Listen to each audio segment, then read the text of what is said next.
Shalom, salam jumpa kembali bersama kami dalam program Rehat, Renungan Hatiku. Menjadi suatu sukacita bagi kami ketika program Rehat ini mendapat banyak sambutan dari sahabat sekalian. Sukacita kami atas sambutan itu ketika kami diundang untuk membuat video program Rehat kita di ladang jeruk ini. Itu adalah sukacita bagi kami dan sukacita saudara kita yang mengundang kami untuk mengambil video ini. Selamat menyaksikan. Saudara yang terkasih, suatu ketika ada seorang narapidana, karena kejahatannya dia harus dikurung dalam suatu tempat tersendiri, jauh dari orang lain. Satu-satunya temannya hanyalah kitab suci.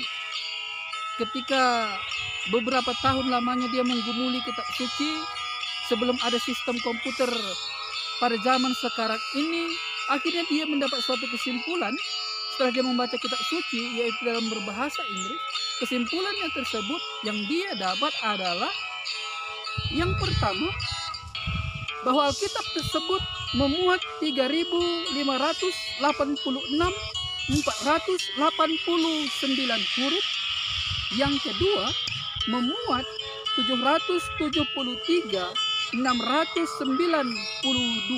kata. Yang ketiga, memuat 31.173 ayat. Yang keempat, memuat 1.189 pasal. Yang kelima, memuat kata dan sebanyak 46.277 kali. Ayat yang terletak tepat di tengah-tengah kitab suci adalah ayat 8 dari Mazmur 118. Selanjutnya, ayat yang terdiri dari semua huruf ditemukan A sampai Z adalah pada Ezra 8 ayat 21. Ayat yang terpanjang adalah Ester 8 ayat 9.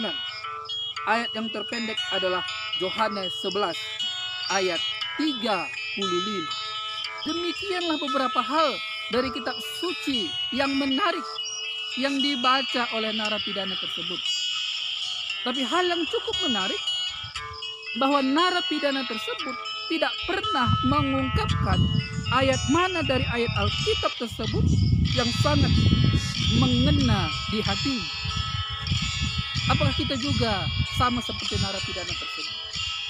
Kita tahu isi Alkitab, kita membaca Alkitab, tapi kita tidak mau memakaikan, mengaplikasikan isi Alkitab yang kita baca tersebut.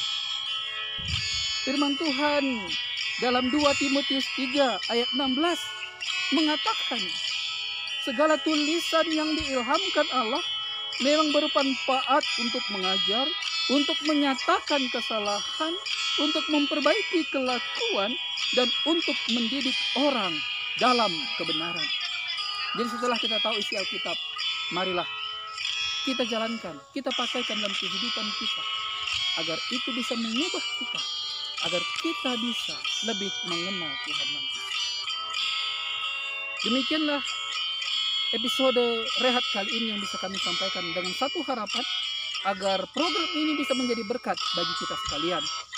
Sampai jumpa lagi pada episode Rehat berikutnya.